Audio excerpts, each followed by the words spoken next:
Good morning, Steven. Hootity! Popcorn for breakfast. Good morning, Steven. Good morning, William.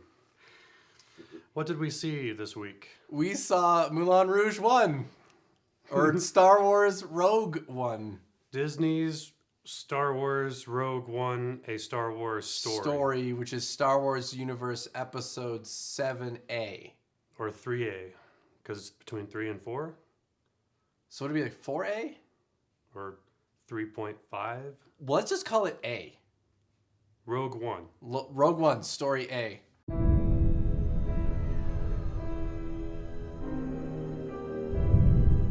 The world is coming undone. Imperial flags reign across the galaxy.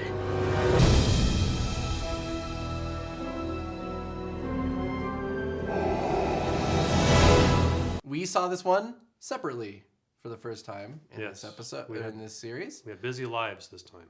We did. I had one where I was lucky enough that my place of employment purchased an entire theater to go see it, so I only saw it with other people who I work with, which unfortunately still brought noisy kids. And I went on our usual schedule of early in the morning and dragged my girlfriend, who's never seen a Star Wars movie before. We'll talk angrily about that later.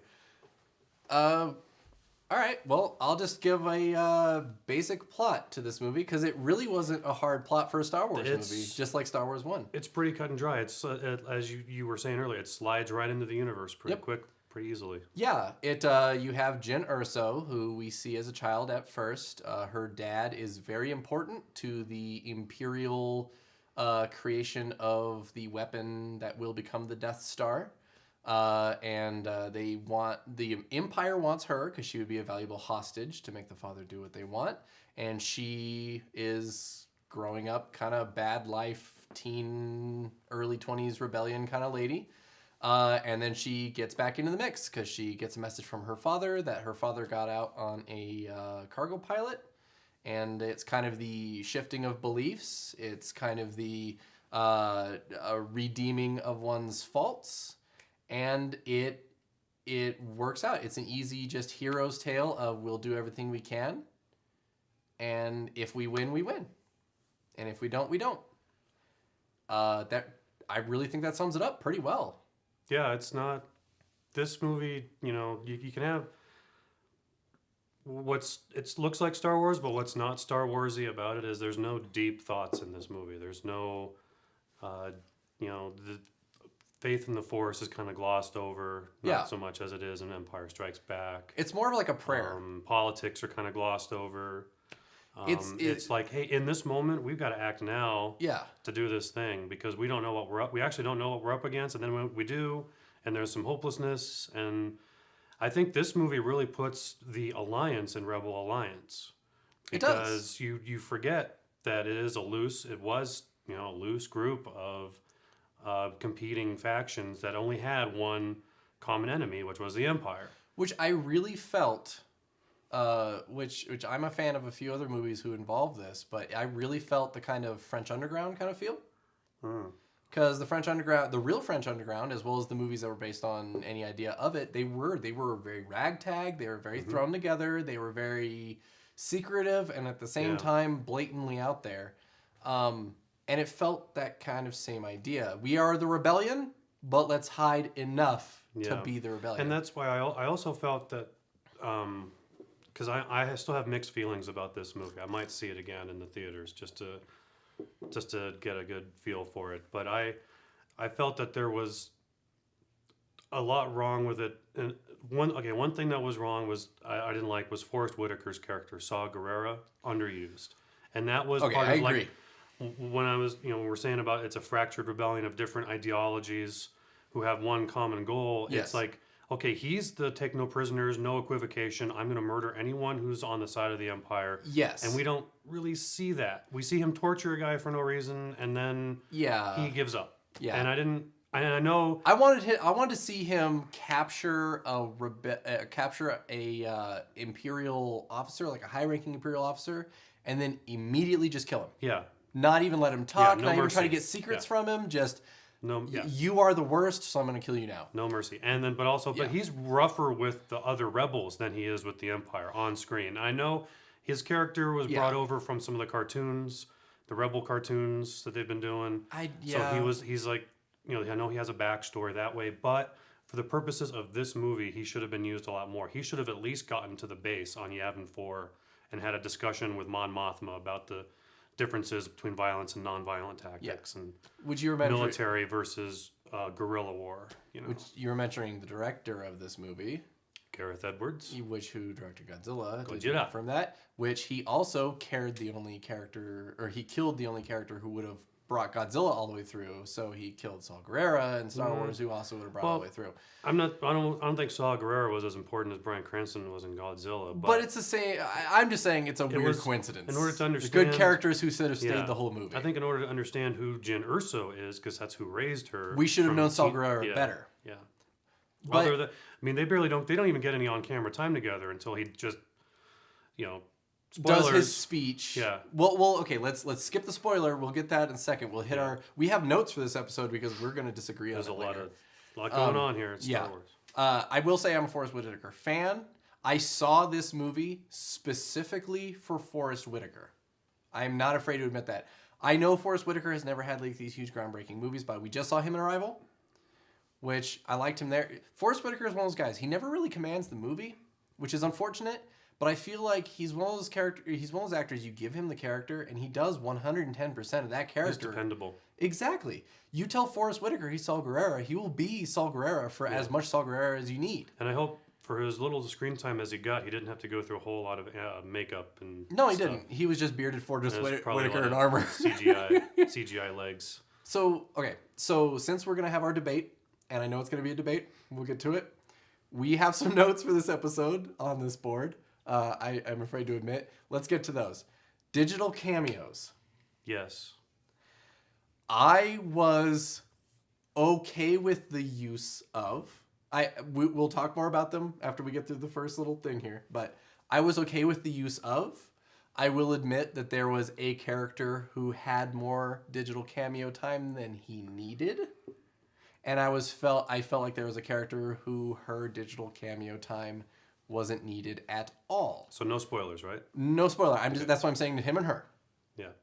Well, I felt the digital cameo at the end of the film was fine. That's a cherry on top. You have to bridge this movie to episode 4 somehow. Correct. And the way they did it, it's kind of like, an episode of Lost, where one episode ends, the next one begins a minute later. And that I really like that.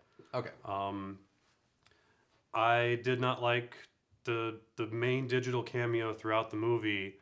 Yes, his character is essential to this particular story. Yeah, his character should be involved. I felt that it could have been done better, and not as much. I felt it was overused. I completely agree. He needed more silhouette in front of a window time. Yeah, because this particular character was supposed to be the main bad guy. Darth Vader is in this movie, but he is not the main bad guy. He is just a pushing force for how evil the Empire is. Our main bad guy needed more time just being the angry, silhouetted bad guy. Yeah. Because that would have made him more powerful to me. Because in this movie, they made the mistake of showing him doing things. Which some of the best bad guys are the bad guys you just see them controlling everything without lifting a goddamn finger. Yeah, but I wouldn't consider him the main bad guy. Krennic's the main bad guy because he's the one he wants to be the guy, and it's a perfect setup for how you live in a fascist command structure. He's like, you got to get noticed. He spends a lot of the movie hoping that the Emperor will notice his work, that it's his work on the Death Star that is bringing it. The bugs failed, obviously. There's no mention of the bugs, thank God, in this movie. That's another plus. There's a lot of dialogue about how we were so close. Like, this has been a 20-year project. We were so close. We now have, now we have another route to go, another scientific thing to check, and we need Galen Erso back. So he wants that recognition, and I like that about his character. And there has to be a competition between him and Darth Vader and Digital Cameo Man for that to work.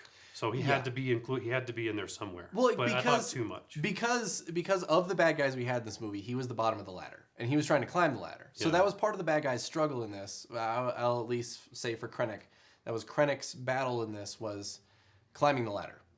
And that was kind of his motivation to be as evil as he was in the Empire. Apparently, the more evil you are, the faster you climb the ladder. The more, that's fascist command structure. Yeah.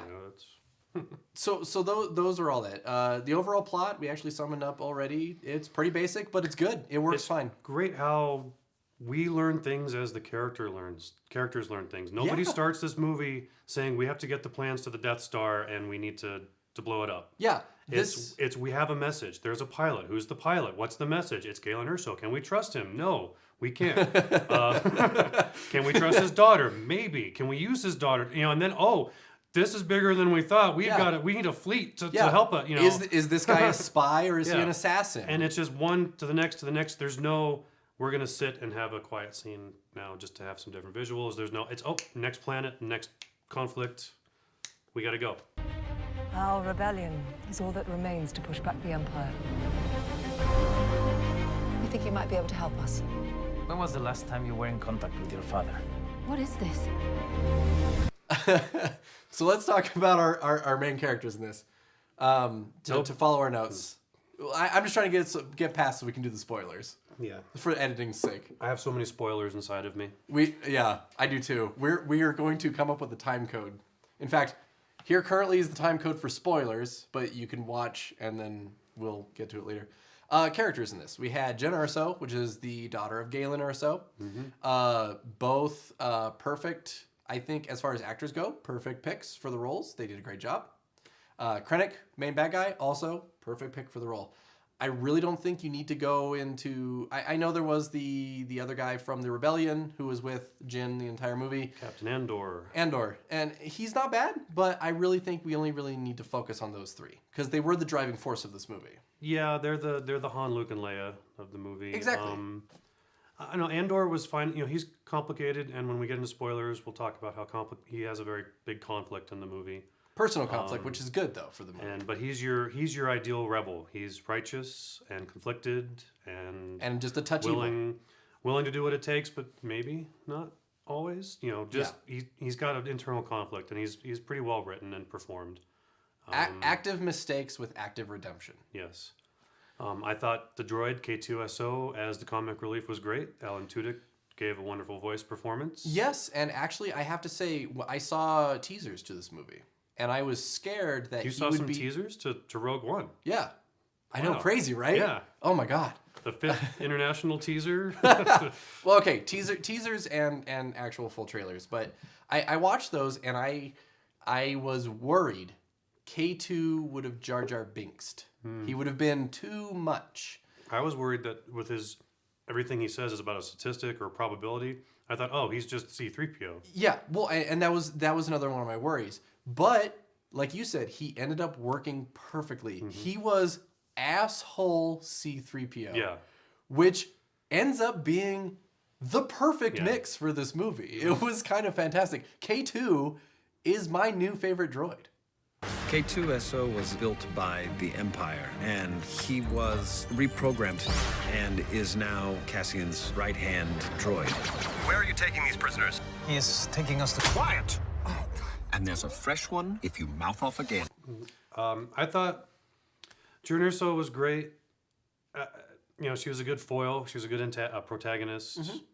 She had reasons to do things. I felt she was a little too optimistic after she sees the message. I felt she goes from being jaded, rebellious Jyn to optimistic, hopey, changey Jyn a little too fast. I saw that as the disconnected daughter. Yeah. That was, she saw her father, she knows for a fact her father's alive, and so everything that she's had pent up rushed back over, and she became that hopeful, I'm going to get my father back daughter.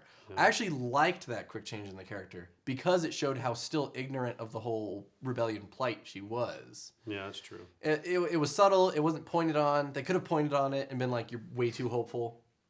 But I thought it fit. We have hope. Rebellions are built on hope.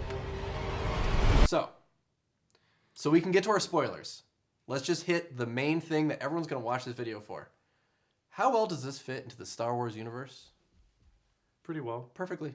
I think it fits well into the Star Wars universe. There's nothing out of place where it's like, we haven't seen that. or that's too new. Yeah, it wasn't like the prequels that the Everything's technology familiar. was cooler than the tech Yeah. in the originals. It had all the tech from the original 3. Yeah, it had the Warren look. It had, when you visit the first city of Jeddah, it's like a desert town. It's a desert town. It's kind of Tatooine, Mos Eisley-ish. It's familiar territory. Well, it's not. Yeah, and there's not a lot of tech. Groundbreaking Star Wars stuff in this movie. It's pretty cut and dry. There's droids walking around, but other than that, mostly what we see is just kind of a dirty market. Yeah, and exactly what it is. People are selling stuff. Yeah, but for the movie as a whole, like the look and feel, I felt I don't know. I pay attention to original score and music and stuff like that, so I felt really taken out by Michael Giacchino's score, because to me, it sounded like when you purposely make a generic version of like a John Williams score for like a commercial or a B movie or something. It sounded like he was trying to sound like Star Wars, and almost got it. I kind of got that same feeling that it was like it was too hard of an attempt to sound like the original, when this movie really did need its own kind of score. We didn't need this to sound like Star Wars. We needed this to sound like Jyn Erso's Rebellion. Yeah. They've no idea we're coming. Take hold of this moment. The Force is strong. Make 10 men feel like 100. So from here on out, everything is going to spoil something for you. If you haven't seen it yet, if we haven't convinced you to go see it or not yet, turn this review off and watch the rest of it after you've seen it. Yes. So digital Peter Cushing was off-putting. Grand Moff Tarkin should have been a part of the story, but like a hologram or like I said, silhouetted in the window. Yeah, we know who it is. It's just he's in the corner. Yeah. You know? So me and Heather kind of debated on this a little bit. It didn't cause a divorce, which I'm happy about. But I think that his total time in the movie was completely needed and relevant and worked. Yeah.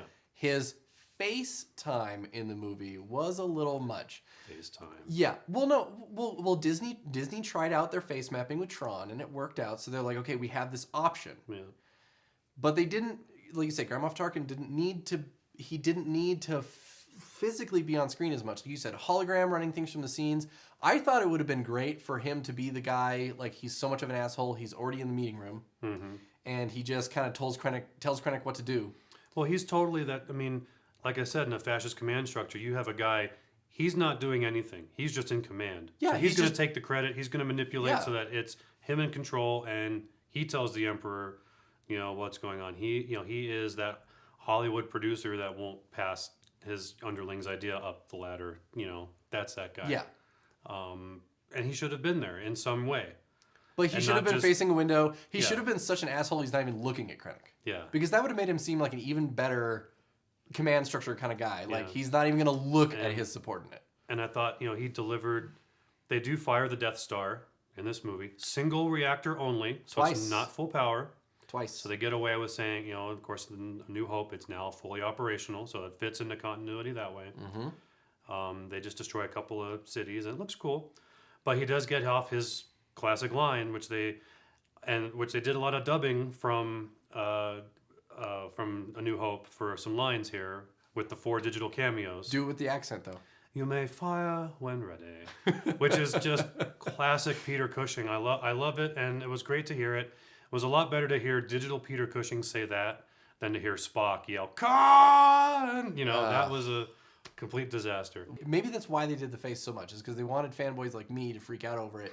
But unfortunately, I am a fanboy, but right above being a fanboy, I'm a movie nerd, and I don't like the bad faces. Well, I like how it's a different. He delivers it and wins in this movie, because in episode 4 he delivers it and then blows up. Yeah. So it's a whole different. So there's a little bit to set up for why he's so confident in the Death Star functioning appropriately in episode 4. Yeah. Which huge spoiler. A great point of this movie is the Empire won. At the end of this movie, the Empire won. To a point. Yeah. Well, okay. Information escaped, but the Empire won the day. Yeah. And see, that's why. Okay. This is a big kind of question for me in this movie is you have the big scene where all the different factions of the rebellion are at Yavin 4, the classic conference table. and they're like, and they all decide to puss out. They don't want to go steal the plans. That's why the ship is called Rogue One, because they're actually stealing the ship from they're rebellion from the rebellion. They're rebelling from the rebellion to go steal the plans. If they had just done that, everything would have been great, because when Admiral not Akbar takes the rebel fleet, Admiral Gigglefish, everything goes to shit, and they shut down the shield, and now everything is even more harder. That's something to say, And it's like, it would have worked if it was just a tense heist at the end, and not a huge battle. But see, I like the big battle because of what they said in. I'm not going to call it A New Hope. It's Star Wars. I'm sorry. A New Hope was added later. It's Star Wars. The movie's called Star Wars. In Star Wars, a character very clearly references, we got these plans at great cost. Mm-hmm. Now, a heist would have been cool, but 5 people dying in a heist wouldn't have been of great cost. Which, by the way, wasn't that the coolest fucking destruction of 2 Star Destroyers ever? Yes. And which brings me to most of what I really like about this movie is superficial. I like Hammerhead Corvette ramming a Star Destroyer into another Star Destroyer into a giant circular shield gate. And everything was really slow, but you got kind of a sense for the magnitude of what they're moving with this little ship. And that's what, visually, this film worked for me fine. And also at the end of the battle, you have the rebel ships trying to go to light speed and going headfirst into Darth Vader's Star Destroyer. Yeah, last 3 or 4 of them. That was a great shot. I really liked that. Because they came out of hyperspeed in front of it. Again, physics. It's logical. That's what would happen. And then, that was great. The other digital cameos, Red Leader and Gold Leader, are inserted from, their Y-Wings and X-Wings scenes from Episode 4. That worked. I was disappointed not to see Biggs. Where's Biggs? Blast it, Biggs! Where are you? Where's Dak? I wanted to see the universe suck some Dak. Well, but we do, and as another nod to the fanboys, we do get to see who was the original Red 5, who was a total rookie pilot who just blows up, and that's why Luke's Red 5 in the next story. Yeah. Which, thanks to this movie, do you think the guy who's handing Luke his helmet is like, good luck? Yeah, right. You're our 5th Red 5 in the last week. Blue Squadron just got totally wiped out at this Battle of Scarif. We'll tell you about it after you blow up the Death Star, Luke. It's a great story. We don't have a Blue Squadron anymore. We stopped calling them Blue Squadron. Which brings me to another thing I loved about this movie. Everybody dies. It really is a suicide mission. Even our main hero. Everybody dies. That's why there's no carryover. That's why you don't see them in the next stories, which were made 40 years ago. And there's no throwaway line like, okay, now Jyn and Andor are going to go fight on this side of the galaxy where the movies aren't taking place. There's none of that. Everybody dies a horrible death in the name of their cause, and it was great. Yes, and I know. Okay, so a lot of people had a negative sense of this from the new Star Wars Force Awakens, which I personally loved this particular fact because Disney is smart enough to do this when they need to do it. No love story. No love story. There is a man, there is a woman, and they are friends. It is completely platonic. They are in a situation where there ain't no time for love. There's no time for Nookie. No time for Nookie, no time for kissing, no time for necking. We need to get this done. Yeah. And even at the end of this, huge spoiler, like Andor and Jyn are on the beach at the end, and even the hug they share is very friend. It's like, we did it. Mission accomplished. We did it. She felt kind of completed, following through with what her father needed, and he felt redeemed. Yeah. And that worked perfectly. Thank you, Disney, for no love stories. Thank you. Thank you. I think the prequels kind of have us love storied out with Star Wars is concerned. That was enough love story. Then they botched it, and now we're not going to do that anymore. But I don't think love stories are a problem, and I don't think they overdid it. It's just that we don't need them in this situation. There needs to be a human element to a film, something you can connect to on an emotional level. And for this, it's what is is my father a criminal? Is my father going to be responsible for genocide? Or are you on the Captain Andor's side? Yeah. Where it's like, I don't want to shoot a guy if I don't have to. Yeah. And is the genocide that people are willingly committing worth it? Yeah. Is it not worth it? Should you commit genocide? Would killing this man stop anything that's happening, or is it all going to happen anyway? Yeah, should I leave this guy alive even though he has almost no information, or should I just shoot him because he's slowing me down? There's a ton of, and I love the fact that they gave us all these moral questions and never made us dwell on it. Yeah, they're like, Andor shot a guy because he might have information. Hey, he's got to go now. Yeah. Let's go back to Jen. Well, but no, yeah, and even Andor shoots a guy in the back at the beginning of the film. It's because he's going to blow my cover. He's going to slow me down. He wasn't even sure he was going to blow his cover. Yeah, but he's a liability. Yeah, he's a liability. He's a liability, and he couldn't climb. And that too. So let's talk about the 500-pound Darth Vader in the room. Darth Vader in the tank was fine because they didn't show that too much. Darth Vader being around was fine because they didn't use him too much. He made a pun that killed my boner. But other than that, Darth Vader was used very well. I thought Darth Vader should have only shown up at the end, the very end of the movie. I felt, and it was weird how, I assume it's Mustafar from Episode 3, Revenge of the Sith, because it's full of lava, and he has his little Isengard summer home tower there. For some reason, that's where he keeps his bacta tank. And he's just hanging out there. There's no reason for Krennic to visit him at that point in time. He could have sent a message. It could have been hologram. It could have been, the threat, because the reason Darth Vader is in Star Wars, the first movie, because he's brought in because the Empire guys are fucking this shit up. They can't find the Death Star plans. So Vader's there he's the henchman to take control. Well, Vader's second in command. He's the henchman guy. You have the Emperor and Vader is next down the line. So really, he should have just been brought in 10 minutes before the end of the film, when he was mentioned, like, oh, Vader's handling the fleet.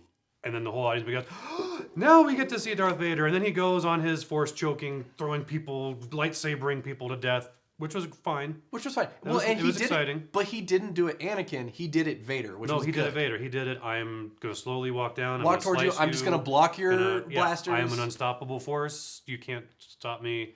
And then they'd get away. Yeah. And that was great. The handoff was fine. His pun. I felt the whole... And then the look of Darth, I don't know what it is. The same thing with the music. It took me out of the film. Whatever body double they got to play Darth Vader didn't wear the helmet right. It didn't look right. It sat up like this for some reason. It sat up too high. Yeah. And then James Earl Jones didn't sound like Darth Vader to me again. I don't know why. It just didn't work. Because I honestly have a theory about this, is because every new Darth Vader voice we hear is done with a preset filter that has been created for Disney that you click a button that says Darth Vader, and it turns that person into Darth Vader. Darth Vader in the original 3 movies was done very analog. They had to physically manipulate magnetic tape to get the sound they wanted using editing decks. It sounded too clean, I think is what it was. It didn't have that dark, I'm struggling to breathe. Maybe they redubbed the lines because it didn't match the gestures. He points and then he didn't say something at the time. Admiral Gigglefish had the same problem. Yeah, it was weird. I call him Admiral Gigglefish because I couldn't take him seriously because he was kind of CG bad. He was cute. He was a shorter version of Akbar, and he had his little hover chair, and he just puttered around. But considering all the practical effects they did in this movie, they had every excuse to do an Admiral Akbar and just have him, just a guy with a mask that's animatronic. Yeah. We have that technology. We can rebuild him. We can make him stronger. A major weapons test is imminent. We need to know how to destroy it. And I'm glad. The thing I like, no Emperor. There's no Palpatine. We've got enough bad guys in this movie. We don't need... Which a hologram of Palpatine wouldn't have ruined the movie. Wouldn't have done anything for it either. Anyway, you know what the Emperor wants. Yeah. The Emperor wants to play with his new toy and hurry up and finish it. The Princess Leia cameo was fine. They clearly cut off her when she says hope. The original line of dialogue, it's "Help me, Obi-Wan Kenobi, your only hope," and then of course her one word is hope. Hope. It's the same hope from that line. Here it is. Here it is, Princess. Or here it is, Uranus. What is this? Yeah. Hope. And that's fine. And then you would assume that her Corvette goes to light speed, and then the Star Destroyer follows her, and then that is the opening. Somehow they get knocked out of light speed. Empire shows up. Orbit and. That's fine. Which I honestly didn't feel like we needed to see her face. We only needed to see her from the back. You could see the buns, and that's it. Well, that's what I'm saying. She could have taken her hood down. They just needed an actress with the buns to hold it up, obviously looking at it. We didn't need to see her face. She could have held it up and just been like, hope. Yeah. And then it's like she's still looking to the stars, like being hopeful. Yeah. I don't feel like we needed FaceTime Leia. We didn't need that. It would have been just as powerful without it. And Would have saved you some CG budget. Yeah. It worked. I didn't... It was a problem. It just wasn't needed. It was like Mordor Castle. I'll admit that was the one part of the movie that was spoiled for me by the internet before I saw it. So I was prepared for it. I was not prepared for digital Peter Cushing for half the movie. I liked how there's one of the conflicts in the movie is Galen Erso good or bad? Is he willing, or is he a conscientious objector, or is he a collaborator inside? And well, they even hinted that there might be a spy, and they kind of like maybe that's him. One of the things is one of the things that people who don't like Star Wars ridicule Star Wars for, a major plot hole, is why would the Empire build the Death Star with an exhaust port 2 meters wide that you could just easily shoot it in and blow it up? Which has been the butt of so many jokes. Yes, but this movie explains why. I always and it's a logical reason. Don't get me wrong, but I always kind of liked just chalking it up to the fact that giant bureaucracy overlooks the tiniest details. Well, and they're so arrogant they thought no one can get close to it. Exactly, and so that they kind of killed that a little bit. But again, it's a logical hey, I've built a booby trap inside that no one knows about it. They're so arrogant they have no idea I've built this booby trap right under their nose. Well, I mean, to really kind of, unless there's something you really want to hit, like something you liked or something you didn't like. This was fine. I think overall, people are saying this puts the war in Star Wars, and I would say it did have a more war movie feel to it, especially in the final 40 minutes on the planet Scarif. And you had, Rebel ground troops in like Return of the Jedi didn't look like soldiers to me. They looked like they were ready to go camping or hiking.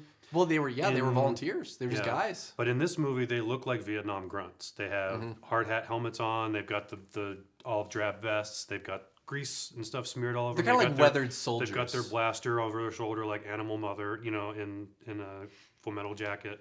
It looked authentic and real to me. It looked like they had been in this war for a while. Yes.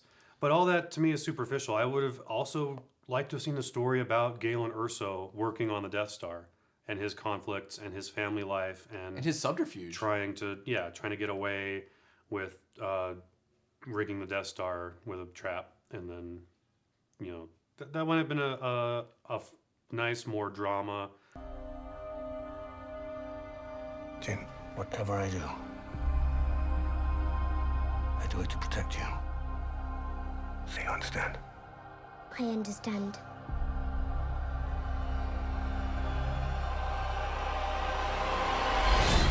On that point, what would you say this movie is?